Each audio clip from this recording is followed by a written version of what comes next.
മകനെ കൊലപ്പെടുത്തിയ ശേഷം രാജ്യം വിട്ട ഇന്ത്യൻ ബന്ധമുള്ള യുവതിക്കായി FBI അന്വേഷണം ഊർജിതമാക്കി. അമേരിക്കൻ പൗരത്വമുള്ള സിൻഡി റോഡ്രിഗസ് സിംഗിനെയാണ് FBI അന്വേഷിക്കുന്നത്. ഇവരുടെ മകൻ നോയലാണ് കൊല്ലപ്പെട്ടത്.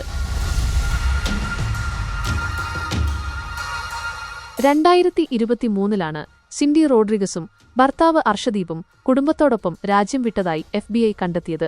2022 നോയലിനെ അവസാനമായി കണ്ടതായി പറയപ്പെടുന്നത്.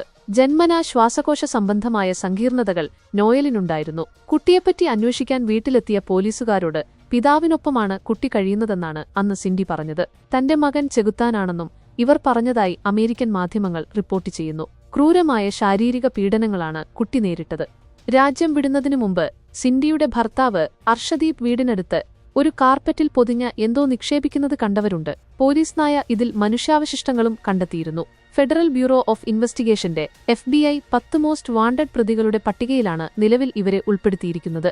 ഇവരെപ്പറ്റി വിവരം നൽകുന്നവർക്ക് $2,50,000 ഏജൻസി പ്രഖ്യാപിച്ചിരിക്കുന്ന പാരിതോഷികം. മെക്സിക്കോയിലേക്കോ ഇന്ത്യയിലേക്കോ സിൻഡിയും ഭർത്താവും കടന്നിരിക്കാമെന്നാണ് സൂചന. കേസിൽ കൂടുതൽ അന്വേഷണം നടന്നുവരികയാണ്.